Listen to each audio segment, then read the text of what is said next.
All right, well, hello DEF CON. It's nice to be back, first of all. Thank you very much for showing up, and welcome to Crypto for Hackers, a cool little talk I put together.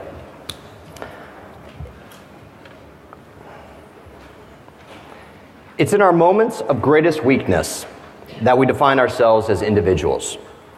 This is something that I said years ago to a colleague of mine at American Express when I was in charge of their security, internet, and intranet portfolio. The executive VP team had decided not to strengthen our password policy because it would have increased our help desk costs too much. The sad thing is, it was cheaper just to pay out in lawsuits and insurance premiums when our customer data was hacked. Now, this is one of many real-world scenarios that we face in our modern internet. This is the world we live in. And this is exactly the way of thinking that has caused so many problems in our InfoSec community. But times are changing, and there are those of us who think differently. There are those of us who are at war with this establishment. Governments and corporations continue to support legislation that revokes our personal rights. Our every action is monitored, and our every intention is scrutinized. As each year passes, we lose more of what it means to be free. The ability to share information is one of our most basic and fundamental rights. Without this, there is no privacy, there is no freedom of expression, and no ability to hold rogue agencies accountable for their unlawful activities. As long as governments and corporations can eavesdrop on our communications, we live in a constant state of fear. But we have the power to change the future. We are hackers, we are programmers, we are members of the InfoSec community, and we are strong and we are smart. We are far smarter than they are. And this is what makes them afraid, and this is what scares them. Ladies and gentlemen, I'd like to introduce you to a very dear friend of mine. He's a business partner as well. He's a visionary in the field of information security and privacy. Truly a man who needs no introduction, my good friend, the one and only Mr. John McAfee.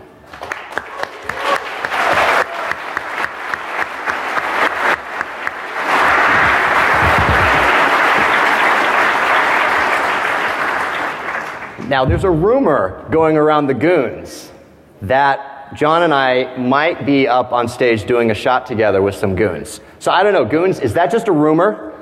Proctor? Sorry, I think I threw off his timing. Okay, I threw off Proctor's timing. Sorry about that. So it's not a rumor. All right, so welcome Proctor, an awesome goon who has some alcohol for us. Proctor.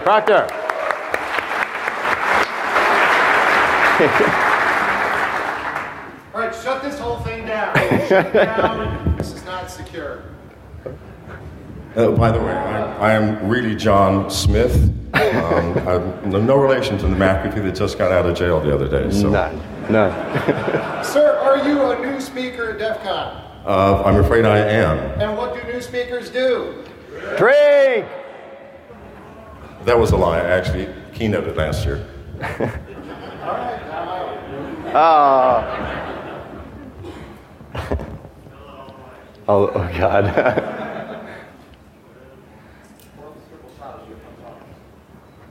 Is that enough? He insisted on doing water. It is.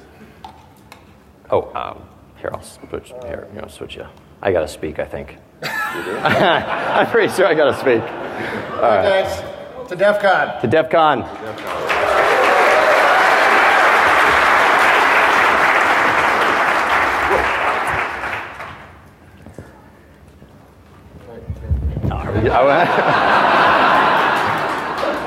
Are we really doing a selfie? Is that what's happening? Okay. Thank you. I am very proud, by the way, today to be standing on stage with Ija. I noticed Ija at Hack Miami. He seemed to have no life whatsoever. It's true. Which is absolutely true. Absolutely. Which is indicative of a man who is dedicated to the work that he is doing. And I have never seen a more dedicated programmer than the man standing next to me. Thank you. What he's going to talk to you about today is something radically new. Social encryption, which to me is the closest thing to electronic magic that I've ever seen. You'll be talking about that, right? Absolutely, sir. I'm on the right stage. Yes, we'll talk about the last 15 minutes. We'll talk about social crypto. Yeah. All right, good. And trying to get in touch with this man is the most difficult thing in the world. He never answers the phone, but if you call him at 3:15 in the morning, sure. At 3:17, I always get an answer. So he works constantly. Yeah. A brilliant programmer, and I'm very proud to be working with him. Thank you. I think the Demon Saw project, which is under the umbrella of Future Tense now, as one of our partners, is one of my favorite projects. And I think that it's going to change the way that we communicate, the way that we look at data, and it's going to give us a degree of privacy, which I personally need, and I think all of you do as well. So, and without further ado, I'm going to give this back to the man of the hour, and thank you very much for inviting me on stage, my friend. Oh, you're welcome. Thank you, sir.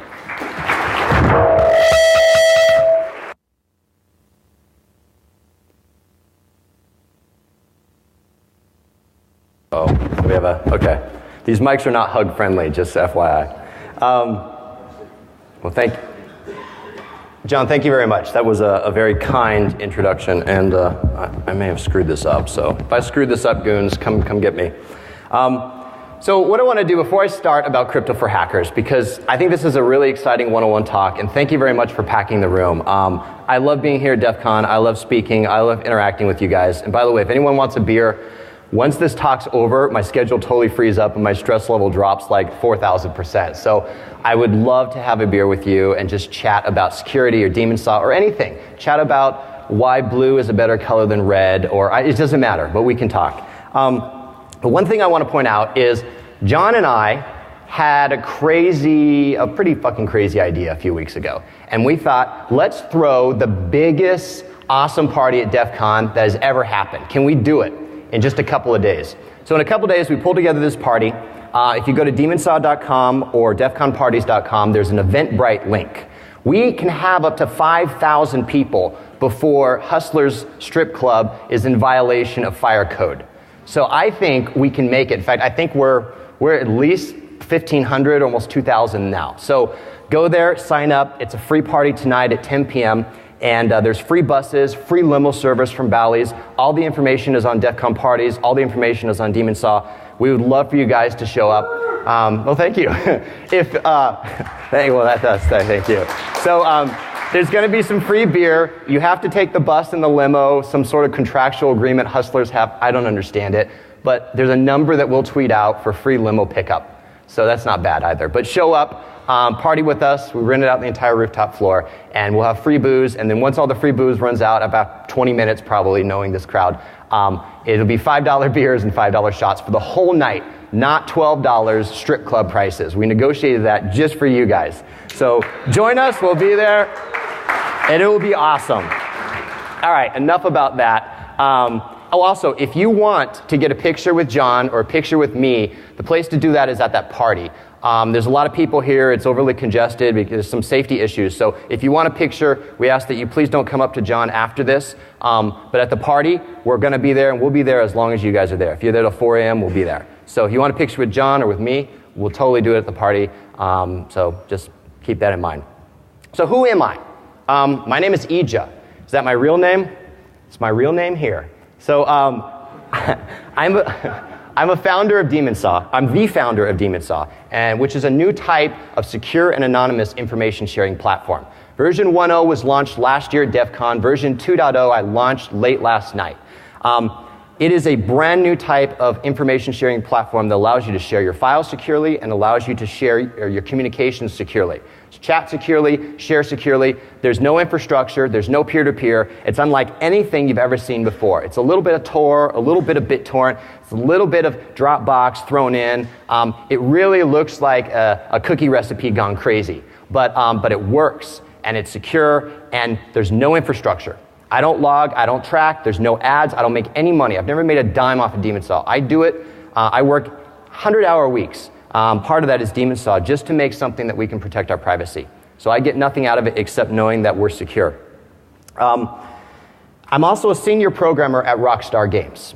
So yes, I have just outed myself right here at DEF CON 23. I am a senior programmer, and I worked on Grand Theft Auto 5, and I worked on Max Payne 3. I lived in Europe for almost a year, finishing up GTA 5 on PS3 and 360. John was very kind in his words. I've been a programmer for a long time. I'm passionate about code, and I'm passionate about hacking. And I'm also a part-time hacker in my free time. My lawyer told me that I should preface the next phrase with, I may or may not have been involved with the original Blu-ray hack where the device keys were released to the world. So I may or may not have been Atari Vampire who released the first set of device keys for Blu-ray and HD DVD a few years back. So now my lawyer will be happy. So obviously I'm somebody who's obsessed with security. I'm somebody who's obsessed with privacy. Now, last year at DEF CON, I spoke about the modern internet, and I spoke about how we'd given up our control and our privacy was at risk in exchange for convenience. This year, rather than focus on the sad, dark times we've seen ourselves thrown into in the last 10 years, I'd like to talk about the future and what we can do to regain control and change our future. Because everything in this talk is about empowerment of the individual and making us stronger. I have a shirt on, and you'll see what it says in a few minutes, and I'll be giving a bunch of these away today. But as the weeks went on last year, I started thinking more about the role of crypto that it plays in secure communications. And I thought about how traditional security was based around the infrastructure. So if you really think about this traditional security model that we've had for 30, 40 plus years, it's based around authorities and trust. It's based around these trusted nodes, call them key stores or authoritative sources or certificate authorities or identity providers or whatever you want to call them, all that they can be called. But it's these pieces of hardware and software that we trust for some reason. And when we want to authenticate or authorize, we access these individual centralized nodes that then verify our identity. Well, this model of trust is not ideal and not scalable for social networks and for individual sharing. It just doesn't work. PKI and strong crypto is just too difficult. Exchanging billions of keys to securely communicate in a large group is too much work. And even key stores don't solve this problem. It's painful to be secure in our modern age. Crypto is hard. It shouldn't be that way. So becoming powerful again and empowering the individual really starts with making crypto easy. Now I want to talk just for a second about what our world would look like without secrets. Imagine a world where we didn't have privacy. What would that look like? Well, remember, at our core, each one of us are individuals. And we wrap this individual core in layers of social networks. But when it comes down to it, we're still individual people, and we still have dark secrets that we want to protect. So a world without secrets would be an extremely dangerous place. It'd be fragile, where everything is known about everybody. Even the most wandering thoughts of disobedience would be dealt with in the most serious of ways. In such a world, there would be no freedom, no joy, no anticipation of learning new things. There'd be nothing to live for. It'd be dismal and bleak. Society would crumble, and our existence would be meaningless. Again, now that's pretty dark statements, right? But if you really think about secrecy and you really think about privacy, we cannot survive without privacy. So crypto is our strongest weapon. It was considered a military weapon in the US until 1992. Oh, by the way, this is Picard. This is the worst facepalm in the world. It's called a peekaboo facepalm. I'm sure you realized it. It's where it's so bad you facepalm and then you peekaboo to make sure it's just that bad. So it's, it's really bad facepalm. So crypto can be used as both an offensive and a defensive weapon. We can focus our attacks and we can protect our assets. A poor crypto implementation, as in the case of the AACS hacks a few years back, can totally ruin a specification or a protocol or a company or even an app. There's been a lot of news lately in the UK and the US about very, very foolish individuals like David Cameron, the Prime Minister of the UK. Anybody know David Cameron? Okay, all right, yeah. All right, foolish man. There's also another guy who doesn't get it, James Comey. FBI director. Anybody know James? Once again, a guy who just doesn't understand it. Both of these gentlemen have advocated either for decreasing the amount of encryption or providing backdoor access to the feds. Now, to be honest, the feds never make a mistake. I'm being facetious right now, by the way. The feds never make a mistake with respect to crypto, right? It's not like 21 million records have just been leaked in an OPM hack recently, right? That would never happen. So we can't trust the feds to protect our stuff either. The trick is becoming more powerful. We have to be empowered, we have to take control, and we have to be authoritative. Throughout the course of human history, technology has always been the deciding factor between survival and extinction. This is still true today. Governments and corporations have one fatal weakness. They are not us. They are not programmers. They are not hackers. They do not adapt well and quickly to change. We do. And so technology is on our side, favoring those who embrace it most. Today we have the capacity and the ability to be greater than governments and corporations. And this is what makes them afraid. This is what scares the shit out of our government and the UK government and corporations, because they no longer are the powerful ones. So the will of the people will win in the end through hackers and programmers and people like us. I was thinking about a battle cry for our hacker generation. So I call this group here the hacker generation. I'm not sure, I don't know if I coined that. I just view us as the hacker generation. Maybe Generation X, maybe millennials, maybe baby boomers, it doesn't matter. We are the hacker generation. And we need a mantra, and we need a battle cry to let the feds and let the corporations know how we feel and know what we're doing. And so I came up with that, and I printed it on the back of 150 Demon Saw shirts that I'm giving out at the party tonight and throughout the rest of the con. Here it is. I'd like to know if you like it. My shit, my way, fuck off, NSA. What do you think? Yeah? That's it. This is the battle cry of our hacker generation. This is who we are. And so, a talk about crypto for hackers should involve some crypto, right? So what we're going to do is, now that I got you excited about getting a t-shirt, and yes, I'll be giving them at the party. By the way, if I get really drunk, the chances of me giving them all out within 5 minutes are very, very high, almost a probability of 1. So at the party, if you happen to be buying me drinks, I could very well give you my entire backpack full of t-shirts. That has happened before. Let's talk about Edward Snowden once said, encryption is the defense against the dark arts. And he was right. Crypto, so what that means in layman's terms is crypto will set us free. Now, I come from a very strong religious background years and years and years ago, no longer current. But when I grew up in church and in religion, they always talked about different things setting us free. As I grew into an adult, as I learned technology better, I realized there's very, very few things at all that will set us free. I think we can set ourselves free, but I also think from a technology standpoint, crypto will set us free from an infosec perspective. So there's a few terms we're going to talk about. I'm not going to review them all just because of lack of time here, but these are key words that cryptography. What does that mean? That's such a big word. People abbreviate it as crypto. Basically, all that is, it's a fancy word for just describing, it's the practice and study of techniques for secure communication in the presence of third parties. Okay, that's still kind of geeky. What does it really mean?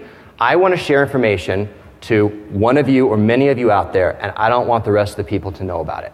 Either know about it or tamper with it or do anything or replay it or extend it or anything that's going to alter or somehow convey the message to the unintended recipient. That's all crypto is. It's just securing our communications.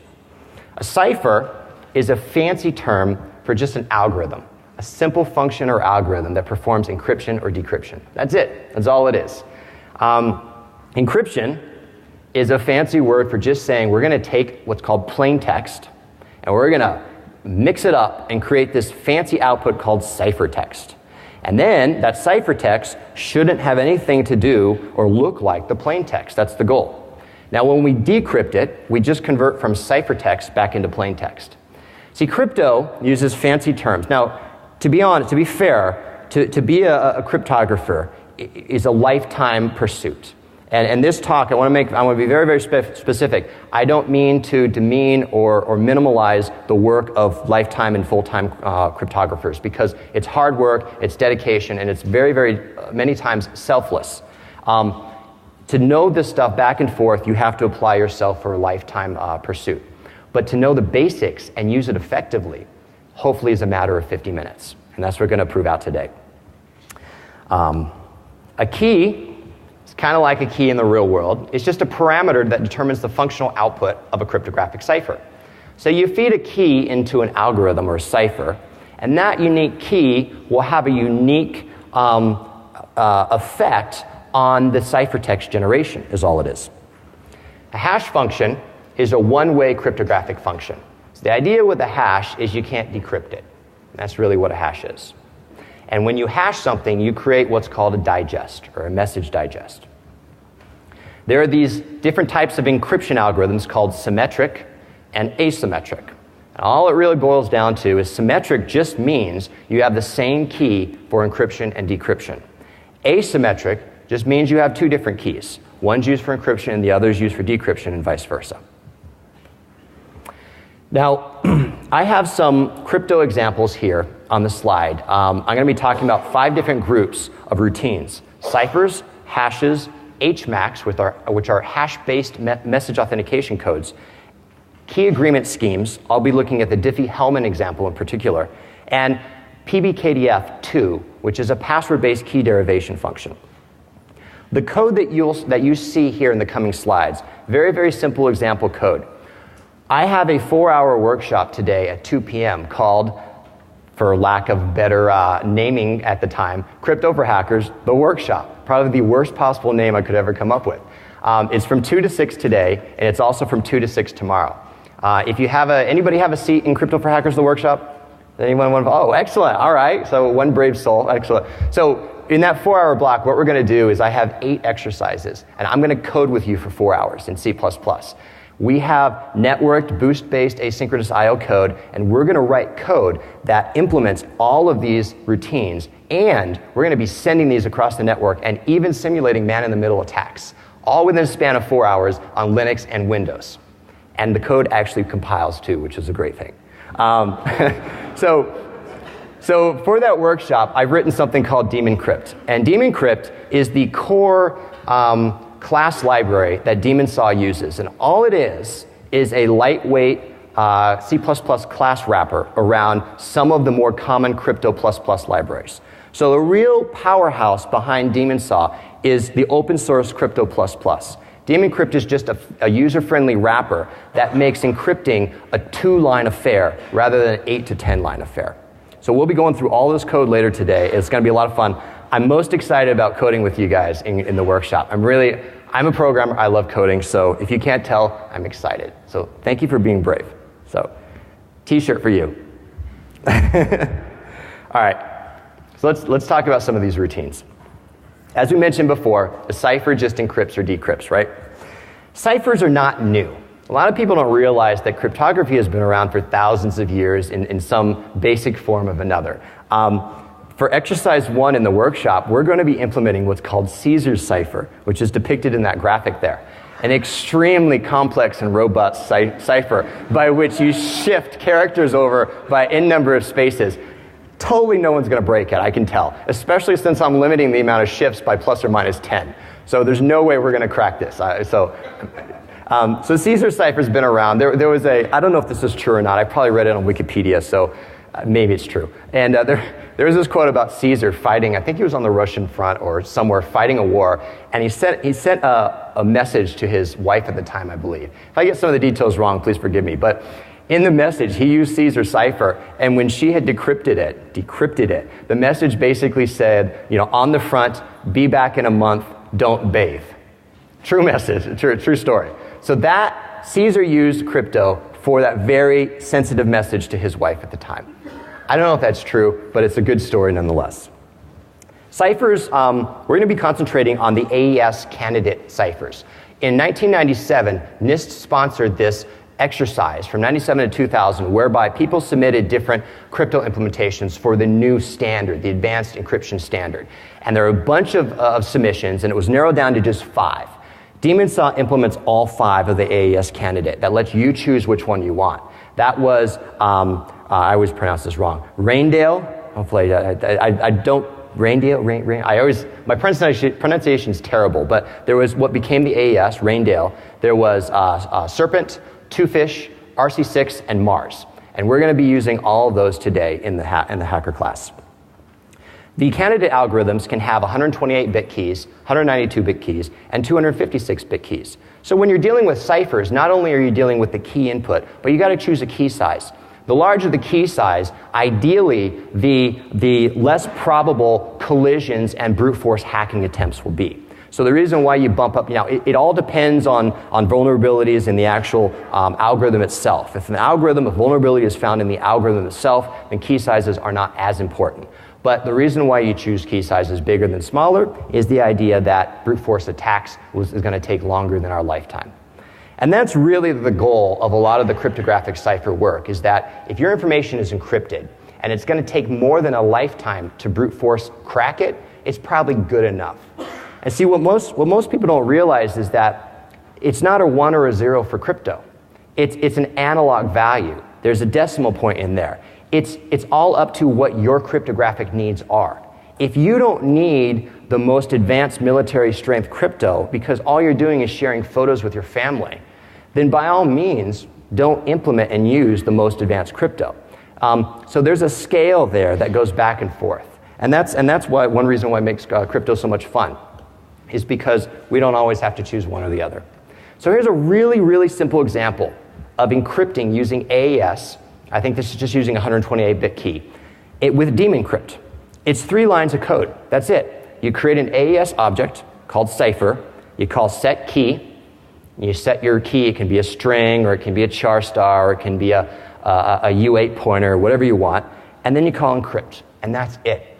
So one of the things I've really tried to do by releasing this, by the way, Daemon Crypt is MIT open source license. And that's my gift to you guys, because it's been helpful for me in creating Daemon Saw, and I wanted to return some of that to you. So feel free to use this however you want. It's an open source license. I wanted to make crypto easy, not only to understand, but to use. The next topic we want to focus on is going to be hash functions. Now, as we mentioned before, a hash is simply a one-way conversion. So there's no decryption. Now, you take your message and you convert it into a digest. The idea behind hashes is that they should be practically impossible or infeasible to reverse engineer. Now, there are good hash algorithms and there are bad hash algorithms. Anybody here of MD5? Okay, what do you think? Good hash algorithm? Okay, sucks. Bad hash algorithm. Okay, so there's bad hash algorithm. Okay, thank you. The 3 people who raised your hand are correct. And I will thank you for the gentleman who screamed it sucks, even better. So there are good hash algorithms, there are bad hash algorithms. Once again, choosing the right hash algorithm is not a 1 and a 0. Even MD5 has its place in the world still. It's still used in HMAX. It's not usually used a lot in normal hashes, but you see it all the time in file checksums to download, right? You still see MD5. And the reason being is it doesn't need to be cryptographically secure. You just need an authentication measure or authenticity measure to know that the file hasn't been modified.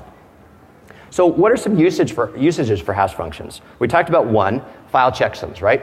You download a file on the internet, you go to demonsaw.com, you download my program, and there's going to be a hash there. You download the file, you re-verify the contents of the file, and you make sure that the hash that I'm reporting and the hash that you're reporting match. If they don't, something's wrong. Either I fucked up again, which I've done it a couple times because it was 3 a.m. and I uploaded a file, or somebody's hacked my website and exchanged my zip for another zip. Verifying file integrity is important, but there's also hashing of passwords. We have a lot of awesome password dictionaries available now that have really extended our rainbow table abilities because of insecure security practices and the fact that companies have not hashed passwords in their databases. The companies I most love are the companies who implement poor security measures, except when my data is in their systems. Then I don't love them as much. But the reason being is because when they're hacked and a list of 1 million or 2 million passwords are released, this is a real-world indication of what real people like us create for passwords. and the natural password derivations that we employ. So having that real-world data is essential, but hashing your password in your database is a common and simple thing you can do to prevent these type of leaks. All right, so some algorithms we talked about, SHA, SHA-2, and SHA-3. It's interesting to know that a few years back, I forget the exact date, 2007 maybe, I don't know, don't quote me. The NIST sponsored another competition, another crypto competition for looking for the next generation of hash functions. Now, SHA-2 hadn't been hacked yet, and still hasn't been hacked fully, but they thought it was a good idea to be proactive. See, I love it when our government starts thinking, and standards bodies start thinking that we figure that all of our stuff's going to be hacked soon, so let's stay ahead of the curve and let's do another call for papers, or let's do another call for algorithms. So that's what happened with NIST, and that's why we have SHA-3. Now, with hash functions, there are concerns with collisions. There are also concerns with rainbow attacks. Rainbow attacks are merely large tables of pre-computed hashes that map up to existing passwords or passphrases or keyed things. So basically, if you've got a list of passwords that have been hashed without salts, you can go through and you can scan using rainbow tables, which are pre-computed hashes, and reverse engineer the password by way of already knowing the hash. That's really a simple explanation. It's a cool name, but all it is a table of pre-computed hashes that are unsalted. That's really all it is. There's also this thing called length extension attacks that you've probably heard about. That's where you add to your hash. Length extension is a very powerful hack that can be done, and which is why people use HMACs for guaranteeing data integrity and authenticity. So how does Daemon Crypt? How can you hash whatever you want in your code just by using Daemon Crypt? It's really, really easy. You create an instance of MD5 or SHA-1 or SHA-3 and you simply call the compute function. So I've really tried, if you want to take the code and make it much more functional and beautiful, I would love to host it in my Git. So if you want to modify, in fact, I will be uploading Daemon Crypt to my Git repository in the next week with full public access, and anybody can modify or review it and request modification access. But if you want to modify it and make it awesome, that's cool by me. Here's a SHA-256 example. Same thing, you create a SHA instance, you call the compute function, you're done. That's all it takes to use Daemon Crypt. Now, the output, or the digest output between these two, is varied. You see that the MD5 has fewer bits in the output than the SHA-256. So once again, a longer digest, more cryptographically secure, assuming that the algorithm hasn't been compromised. I alluded to this earlier. The next thing on the list is HMACs. What an HMAC is really it's a hash-based message authentication code. So what an HMAC is it under the seams, it uses a hash and it applies a key. So what's different between an HMAC and a hash is that the hash can be salted. So you may ask, well, what's a salt? You forgot to talk about salts and hashes. You were absolutely right. I'm so sorry. So when you're hashing a salt, all that means is that you're adding an extra string in the input. So you're varying the input before it gets sent into the hash function. What an HMAC does, which is really, really cool, is it guarantees, or it tries to guarantee, what's called authenticity and data integrity. Now, this talk is probably too short to really get into the benefits. I'm going to talk about that in depth in the workshop. But what authenticity is really authenticity is an indication to me as I receive a message that this came from the intended origin. So I somehow know that this is coming from at least the point of origin. I don't know it's trusted. I don't know that the person that sent it is really the person that I expect to have pressed the enter key. But I know it came from the point of origin, or at a minimum, they had access to the same key that I have access to generate the HMAC.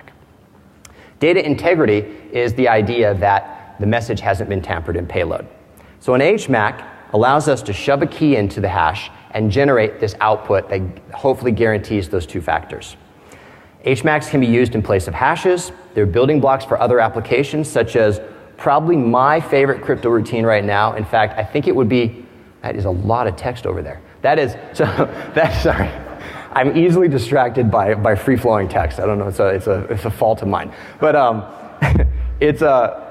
so one of my favorite crypto routines right now that I've come to fall in love with is PBKDF2, or password-based key derivation 2. And it can use under the covers an HMAC. It's a really, really, really cool routine that allows you to take any sort of text or input and create a very specifically sized key as a result, or output as a result, that can be used for a key to a cipher. So HMACs are used under the covers in PBKDF2. You can use all the normal hashes in your HMAC. Now here's an example of using an HMAC with daemon crypt. Look familiar? It should. I wanted it simple. I didn't want to think about crypto when I was writing the rest of Daemon Saw. So you create an HMAC instance, you set the key, and you call compute, and you're done. That's it. Crypto doesn't have to be any more complex than this. And same thing with the SHA-512 HMAC. You create an object, you set the key, and you call compute, and we're done. Open source and free, the way everything should be. PBKDF2, we finally got to my favorite. I love this guy. I even found a cute little like salt guy who's kind of dancing around. What this is, as I mentioned before, this allows us to take a passphrase or a bunch of bytes or any set of arbitrary input data that can be reduced to ones and zeros and shove it into the input, add a salt, and basically derive an output that can be used for input into a cipher. So a lot of times you'll say, hello, my name is Ija, and I want to use this to create a key. Well, why don't you just use hello, my name is Ija as the key? I'll give you a really good answer. Is because ciphers are very mean. What do they mean? They only like keys of certain input size. So an AES-128 will only take an AES-128 key. You try to give it 127 bits. Oh, that's a bad example because you can't do that. But you try to get like 250, or you try to get 120 bits instead of 128 bits, it's just not going to work. So they like precise key input for the number of bits that they're going to use internally. So you use PBKDF2 to generate a very precise set of bytes that can be used for input in a very precise cipher. Shared secret derivation is really a powerful outcome of this. In addition, PBKDF2 allows us to add iterations. So you can start at iteration 1, which is not secured by any stretch, or you can go to 100,000 iterations. I believe that the NIST standard, last I checked, was 100,000 iterations or 10,000. I can't remember. I use 100,000 normally. I think that's the ideal standard for PBKDF2 right now. So you can iterate multiple times in your algorithm to generate a stronger, more cryptographically secure output. Computationally, it's more intense, which is great for crypto. We don't want a super easy and highly performant crypto routine because it's going to be easier for the hackers to brute force. So we want a bit more computationally intense to generate this, is ideal. How does this look? Well, it gets a little bit more complex, but not too much. The name of the class is a bit bizarre. I probably could use your help cleaning up. PKCS5, PBKDF12, HMAC MD5 is definitely not a user-friendly class name. I think I've changed it. I think I've removed the PKCS5 prefix to that, by the way. But you set the salt, and you call compute. And that's it. And that is how, and you can also set the iteration count too, which my example doesn't show. But that's how it's done. So 4 lines to take a passphrase using set the iteration count, set the salt, and generate an output. 4 lines of code is all it takes.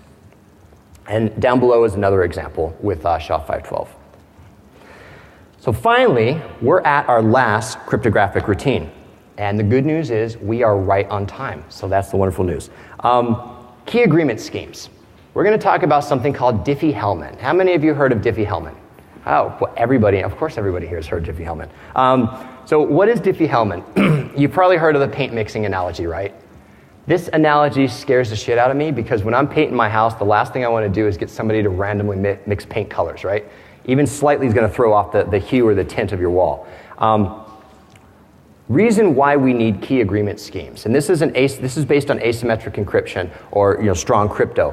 This will generate a private and a public key, and the end result is to generate a shared key between 2 disparate parties without any sort of key exchange. So what happens is you generate 3 things.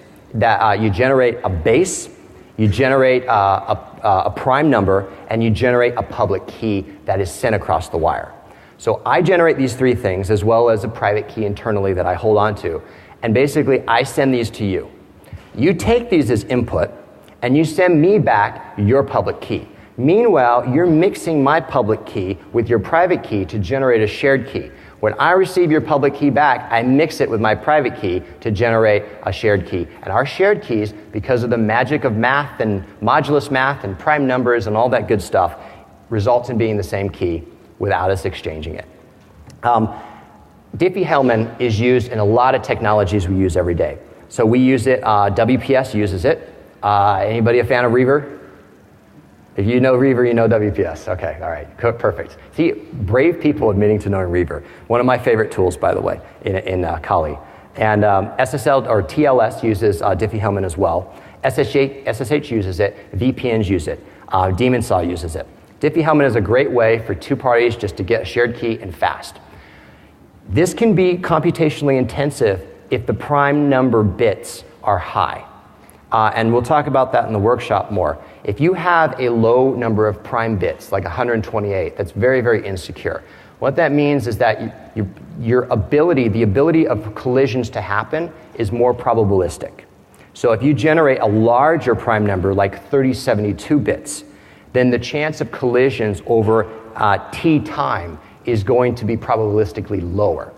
But to generate a 3072-bit prime takes a while depending on your computational power. Like, I can generate on my 4-year-old quad-core laptop, I think it's an early i7, I can generate a 1024 or even 776 or even a 1776-bit prime in under 15 seconds. Now, I've got a fairly slow laptop with only 8 gigs of memory. But when I bump it up to 2048 and 3072, it can take a minute or even up to 2 minutes. So ideally, the downside to this is the prime number generation. So you can save out your prime and you can reuse it, but as you can imagine, that has some other security concerns as well. The end result of all this is Diffie-Hellman is a powerful technique, and we are going today to be implementing code that uses Diffie-Hellman and not only does a secure shared key creation across multiple clients, but we're going to take the key, we're going to pipe it into PBKDF2 to create a specific key length, feed that into our AES candidate algorithm of choice, and encrypt secure messages back to the recipient and sender. All today in just one of the 8 exercises in Crypto for Hackers. It's going to be a lot of fun. So how does this look? Well, really quick. It is a little bit more complex than the other examples. I won't go through all of it here, but what we do is we create our base, we create our prime, and we create our public key. We print those out. Then we send those over to the second party, which takes the base, takes the prime, and takes the public key, and returns to me a public key, meanwhile generating his or her shared key. Then I receive his or her public key back, and I feed it into my algorithm and generate the shared key without actually exchanging it. So even though this was a little bit more complex code, it's still about 10 lines of functional code to do a Diffie-Hellman key exchange. Has anybody tried to do Diffie-Hellman key exchange on your own, like code it from scratch? It is fucking nuts, right? It is painful, right? So this is way better than doing it manually. And by the way, for those of you who raise your hand, you're very brave too. Oh, well, maybe. Sometimes they're both the same, right? They're both synonyms. The next 2 slides I'm not going to go through, but I wanted to show you if you do a 2048-bit prime, it gets really, really more. It just looks scarier. Even if you don't read through the numbers, it just looks scarier than this, but obviously more secure. So those, in a nutshell, are the 5 different crypto routines. Now, what I want to do right now is now that we've reviewed these algorithms, I want to talk a little bit about unique ways that we can use these cryptographic building blocks to create our own secure applications. As you know, I'm the founder of Daemon-Saw, and just last night I released Daemon-Saw 2.0. Daemon-Saw I made for us. I made for us to secure our communications and secure our content. There's no infrastructure, there's no logging. I don't mine bitcoins on your computer like uTorrent. I don't do any of this. I don't even know who uses it, honestly. If somebody said, I'll give you $10 million if you tell me how many people are using Daemon-Saw, I would not be able to take their money. I would not have any clue. I only know if people are using Daemon-Saw because they email me and tell me that they like it, or email me and request new features. Daemon-Saw 1.0 was launched last year at DEF CON 22. Now I gotta admit, it was a little buggy. So thank you very much for your feedback. Thank you for your suggestions. Thank you for helping me test through some of the bug fixes. I'm the only person who writes the code, and I do that part-time when I'm not working at Rockstar. So it was a good first step, but it was C#, it was Windows only, it was a learning experience, it had some bugs, and it wasn't everywhere. How can you be everywhere when you're Windows only? It doesn't make any sense. So I tried, I did well, but I learned a lot from it, and thank you very much for your patience and your understanding. Demon Saw 2.0, I set out after DEF CON with some goals. I said, what I want is I want it to be everywhere. I want it to be on Linux. I want it to be on OS X. I want it to be on Windows. I want it to be on Raspberry Pi. And eventually I want to be on Android. I want to be as everywhere as I can be. Somebody a couple nights ago asked, I think he was drunk because I was drunk. So that's a good indicator. He asked me, when's it coming out on Solaris? And I was like, I don't know. That's a great question. And please don't ask me about BSD either, because I don't know the answer to that question either. But perhaps not everywhere, but we're getting closer. I wanted to simplify the interface, I wanted to increase security, and I wanted to add features that you guys requested. The promise with Demon Saw, and clearly you should still not trust me. You should trust nobody but yourself. But the promise I'm making to you, and I will always make to Demon Saw, is it's 100% free. There's no ads, not even on the website. There's no callbacks. There's no logging. There's no installs. There's no malware. There's no bundled software. There's no tracking, no logging. I'm not going to sabotage your CPU and mine Bitcoins. There's no bullshit. When you download Demon Saw, you get an application that lets you secure your shit your way, fuck off NSA. And that is the honest truth. So, thank you. Thank you. Thank you. So some of the features in 2.0, there's chat, there's custom. I'm not going to go through this list. You can read it. There's cool features. The one I want to talk about in particular, which Mr. McAfee referred to, was something called social crypto. Social crypto is a new way of thinking about security. This is really the core of Demon Saw 2.0 and really the core of what I do now for a hobby. It's a new way of thinking about security. Now, security is a lot like water. Security is a lot like water in that it should be free. We need it to survive, but governments regulate it, and companies want to package it up and sell it back to us at a premium. We don't need that anymore. So what social crypto does is it favors individuals and small groups. It doesn't require anybody else. No infrastructure, no key stores, no PKI, nobody. Your data sits on your machine and only your machine only, and you share it with whomever you want. There's no revocation, there's no private public keys to share, there's none of that. It's built, and there's no peer-to-peer. It's built on the foundation of traditional security. We can share things in common with those that we interact with. So contextual awareness via shared experiences and knowledge is converted into URLs or assets that are located somewhere in the world, HTML pages, PDFs, images. And instead of using a passphrase to feed into a hash or a PBKDF2 routine, we use the contents of whatever's at that URL. It can be local, it can be remote. So we together, if we want to get in a shared group, all we do is we share a URL or multiple URLs. So let's say demonsaw.com. We could all get in a secure group right now that nobody could hack simply by specifying demonsaw.com and tweaking a couple additional parameters. So we use the binary contents of of whatever's at those URLs in order to feed that into input. So we map this contextual awareness into binary form, and this is used as entropy into crypto routines. So this concept at first is a little bizarre. It's new. We've never had anything like it. But instead of using passwords and user IDs and public and private keys, because even PGP requires contextual awareness, I have to give you my public key. So if we all wanted to email each other in one big group right now, we'd all have to swap public keys. So there's contextual awareness of where my key is stored, or I send it to an email. So even PGP requires contextual awareness. This is a new way of thinking about security, and it's not roll your own crypto. We use all the traditional algorithms and ciphers and routines and hashes and stuff you saw today. We don't do anything different. The only difference is we source the entropy through binary data that we acquired from things that are already online. That's the key to social crypto. So right now, I want to give you a quick demo of Demon Saw 2.0. It's available to download now. I know we're running out of time, but Last year I screwed up the demo. This year I was hoping not to screw up the demo. Okay. So, by the way, there is a video tutorial who is narrated by a very professionally sounding voice that is on the website, 4 to 5 minute tutorial that can walk you through all this. The first thing you do is you add a router. Now, this router can be a message router or a data router or both. The way Daemon Saw works is the message routing is kind of like Tor in that it is separate from the data routing. So you can add a message router, or your buddy can have a message router, or you can use a message router that's somewhere halfway around the world. And then you can route your data through that message router or anywhere you want. So you control this. How do you set up a message router? You click enable, it's done. We now have a Daemon Saw network running right here locally. I simply click the plus button and I click the add button. Now, then you add a client. Because I love Star Trek, I'm going to call this Picard. And I'm going to put Picard downloads in the downloads folder.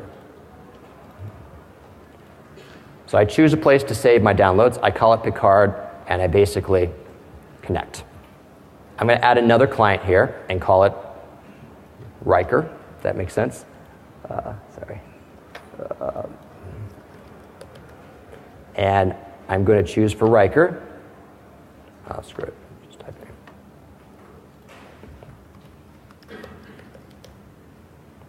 in. Riker, and I'm going to connect. So what we've done here is simply by specifying my download location and I specify an IP address, these two clients are connected to a secure network. Now, this is the bare minimum just to get into the game. Picard can go over here and the resolution on these projectors are terrible, by the way. So in case you're wondering, why doesn't he increase the resolution? I tried. Picard adds a couple of folders that he wants to share. Riker goes, oh, okay, I like that.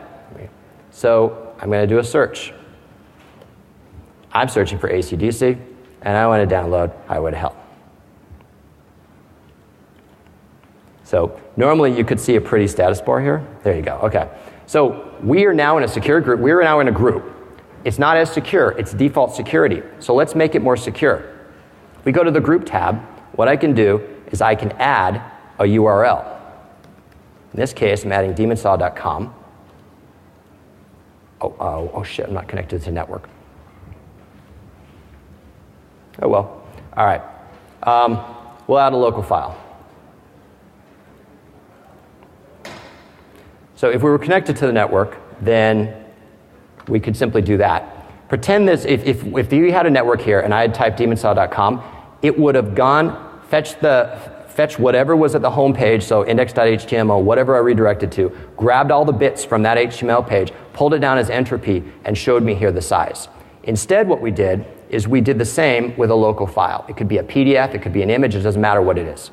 Now, I am now in a completely different group than the Picard. And the router will show that here.